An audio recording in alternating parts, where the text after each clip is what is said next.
Rival takedown. Let's check this thing out.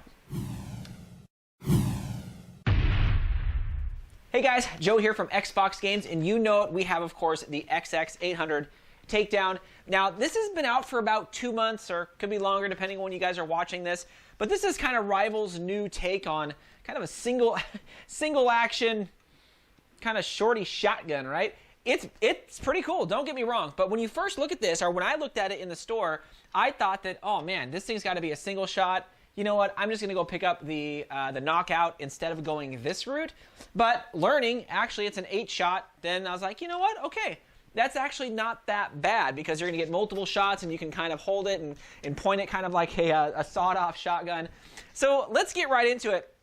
The box itself, nothing new, right? You kind of look at it, they say, okay, that's cool. One of the nice things is they have this little box where they put the actual little Rival rounds themselves, which is nice because on things like the knockout where the balls are exposed, people hit them or they get lost in shipping, whatever the case is, and you just don't get them, right? They're not hidden in the box somewhere. So they have that nice little pouch down there on the bottom.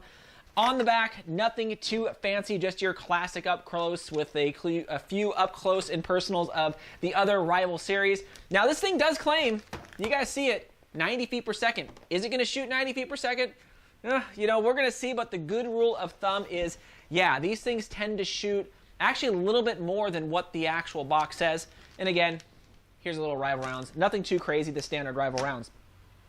Looking at the actual Nerf blaster itself, look at that. I mean, holding it in one hand, that is awesome. Don't get me wrong. You guys know that's the reason why you got this thing is kind of one-handed, quick shooting.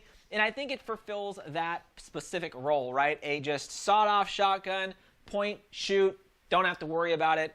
Now, the aesthetics of it are great. Look at that. I mean, the aesthetics of it are awesome. Has kind of that muffled front up here, or those holes to kind of give it a muffled sound going out. Really does really no ramifications on its shooting, but you guys can kind of see it. The sides look really cool. It's just a real clean sawed-off shotgun look. Of course, the single grip handle here, it feels great. I do think it is a little smooth. Maybe it's just me, so my hands tend to kind of move around a little bit on it. But it does kind of simulate like a wooden handle for, you know, like a normal sawed-off shotgun. I do wish they would have put a little bit of grip or some type of texture on here so your hand can grip it a little more. It is a little front heavy, or a little mid to front heavy, so when you are aiming this, you're going to notice a lot of the weight is on the front, and of course, I mean, if you look at it, yeah, 95% of the weight is from the trigger forward. So it feels like a lot of the weight is right about here to up here. So when you're all holding it, it's kind of a little more daunting. You know, maybe get your wrist a little tired if you're shooting it around, you know, single-handedly. Now, the pump itself is also the same. It feels good, but I wish they would have put a little bit of some type of texture or something on it, you know, to make it, I don't know, just to make it a little more grippier. I tend to, when I try to pull it back, really I'm gripping on these end pieces right here more than anything. So that's the only thing that I would say with this, you know, blaster that I would change is going to be kind of a little bit of grip on the handle itself and a little bit of grip on the pump itself. This way you're not really relying on that little ridge on the back there. Now, pumping it is very easy, you know, very good because you're using this hand, you're actually kind of pushing it forward as you go. So it actually is not that bad. You're going to notice in the top here, you got that nice little loading hole. As you pull it back, you can just go ahead and just shove 8 rounds in there, or I think 7, so you go all the way down. There is a little tube, it's hard to see, but that tube goes down and it kind of hooks back.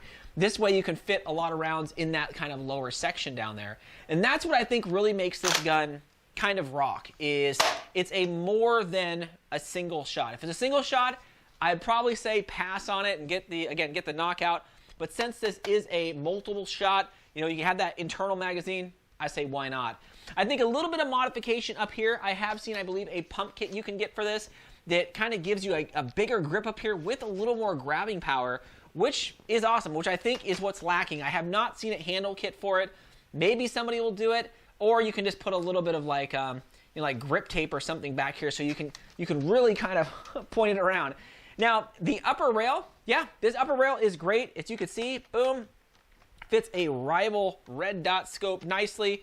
And what's nice about this is it doesn't impede the actual breech. So depending on where you want to look at it, you can kind of go like, let me look at that. That looks, oh gosh, that looks awesome. And it doesn't get in your way. Some guns, yeah, this thing just gets in the way, and there's just no point, right? So you can put that in the back. You can definitely put this thing in the front. Really, whatever is your preference. The front doesn't look that bad. I mean, oh, that actually looks kind of cool because you're really pointing it out there. But either way, the rival scope works great, and I bet you other scopes would work awesome as well. I think with a shotgun like this, you don't really need the scope, right? You're going to be running and gunning and kind of just keeping it here or keeping it out here. I don't know if you're going to aim. I don't know. You guys let me know in the comments how you guys shoot this thing. But I have seen a lot of you guys do reviews on this, which is awesome because this gun gets about 20 bucks, and I think it rocks. Now, I really like this little thumb piece back here. So if you guys are, of course, familiar with some shotguns, they have that kind of back piece, right, where you can cock it, and it goes, you know, so, you know, I like that. I think that's what that's for, to kind of simulate that. It could be me. I really wish this was a breech, so you break it open, maybe you put in 2 rounds, cock it back. That would rock. Let me know. I mean, they're probably going to come out with that sooner or later, but I would love that. Now, FPS, right? Everybody wants to know how fast this thing shoots, so you guys can check it out. I always put it somewhere right up there. Yeah, this thing shot about 95 out of the box. And Nerf rival tend to do that. So they're going to say, hey, this thing shoots 90, and then usually it shoots 90 to 95. With an occasional one that's lower. But overall, it shoots usually a tad faster. So 95 FPS average, you can't go wrong. I mean, you got 8 shots, 95. And again, it's a good sidearm. You can stick in your, your sidearm pouch or stick it around the back. I think this is still a great gun for the money because the look, right? The look and the speed. But overall, it's great. Now, you guys, don't forget about the giveaways that we are doing. We have one coming up tomorrow, or there could be more, depending on when you guys watch this. Anyways, thanks again, Fox fans, and definitely subscribe if you guys haven't already.